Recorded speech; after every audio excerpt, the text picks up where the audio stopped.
Bonjour à tous, c'est Jean-Luc Haut sur sa chaîne YouTube. Aujourd'hui, nous allons parler du Pakistan et de la Turquie qui vont établir une nouvelle ligne de production pour répondre à la demande croissante d'obus d'artillerie de 155 mm. Lors de l'exposition de défense IDEAS 2024 au Pakistan, la société de défense turque Repkon et la société pakistanaise WA Industries Limited, WIL, ont signé un accord pour établir une usine au Pakistan pour la production de corps d'obus d'artillerie de 155 mm. L'usine aura une capacité de production annuelle de 120 000 unités et comprendra une ligne de remplissage d'explosifs pour répondre à la fois aux besoins militaires nationaux et aux exportations internationales.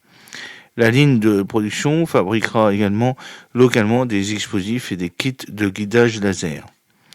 Les projets internationaux de Repkon comprennent un contrat signé en octobre 2024 avec le ministère américain de la Défense pour établir des lignes de production d'obus d'artillerie de 155 mm au Texas.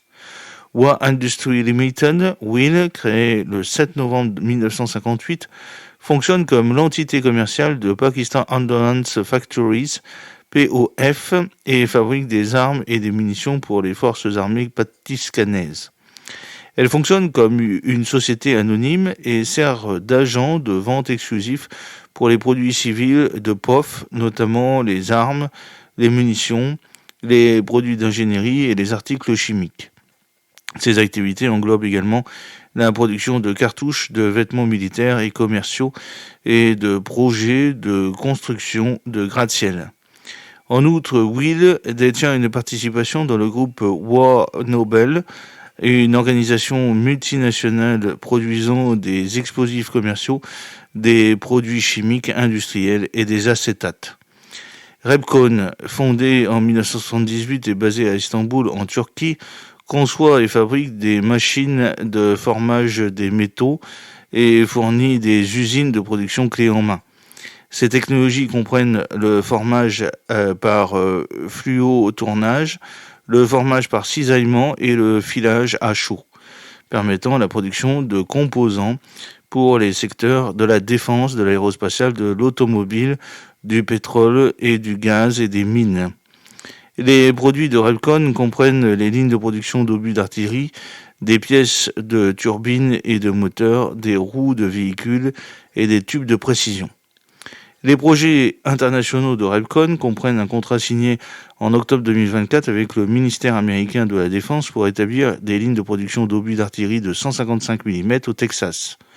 L'usine Texas, située à Mesquite, est conçue pour produire 30 000 obus par mois et devrait fournir 30% des obus fabriqués aux États-Unis d'ici 2025. En outre, Repkon a obtenu un contrat de 435 millions de dollars pour la conception et la construction d'une usine de production de TNT dans le Kentucky. La première usine de production nationale de TNT aux États-Unis depuis 1986. Repkon s'est également associé au groupe français BOAS, spécialisé dans la conception et la construction d'installations pour les explosifs civils, les poudres militaires et l'élimination des munitions. Ce partenariat s'inscrit dans le cadre d'un effort beaucoup plus large visant à répondre à la demande mondiale croissante de munitions d'artillerie. En novembre 2024, la Turquie et le Pakistan continuent de renforcer leurs relations militaires et stratégiques par le biais de diverses initiatives. En février 2023, les deux pays ont mené des exercices militaires conjoints dans la province pakistanaise de Khyber Pakhtunkhwa, en mettant l'accent sur l'amélioration de l'interopérabilité et de la préparation de la défense. En avril 2024, les hauts commandants militaires des deux pays se sont rencontrés pour discuter de la poursuite de la coopération en matière de défense et de stratégie, en mettant l'accent sur la formation militaire et la production de défense. De plus, en septembre 2024, la Turquie et le Pakistan ont participé à l'exercice naval multinational Mavi Balina en Méditerranée orientale visant à améliorer les capacités de lutte anti-sous-marine et la sécurité maritime.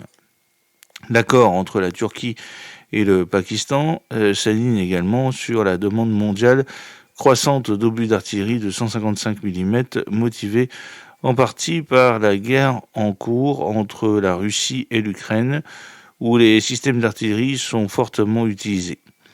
Les États-Unis prévoient de tripler la production mensuelle d'obus de 155 mm à 100 000 d'ici 2025, tandis que l'Union européenne vise à produire 1 million d'obus par an d'ici fin 2024. Les deux parties au conflit ont dépensé des millions d'obus, ce qui a incité les pays à augmenter leur capacité de production. Dans un contexte de conflits mondiaux croissants, les dépenses militaires mondiales ont atteint 2 443 milliards de dollars en 2023, soit une augmentation de 6,8% par rapport à l'année précédente. Cette augmentation a incité les pays à renforcer leur capacité de production nationale afin de réduire leur dépendance vis-à-vis des fournisseurs étrangers, en particulier pour les munitions essentielles comme les obus d'artillerie. Par exemple, la Pologne a signé des accords avec des entreprises locales pour rétablir sa capacité à fabriquer des explosifs. En Europe, l'allemand Rheinmetall a obtenu un contrat de 9 milliards d'euros pour produire des munitions d'artillerie de 155 mm, ce qui reflète les efforts mondiaux pour accroître l'autonomie dans la production de défense. J'espère que cette petite vidéo vous a plu. N'oubliez pas de cliquer sur le pouce pour la promouvoir, de vous abonner si ce n'est pas encore fait et de partager cette vidéo sur vos réseaux sociaux. À très bientôt. Fidèlement, Jean-Luc Haut.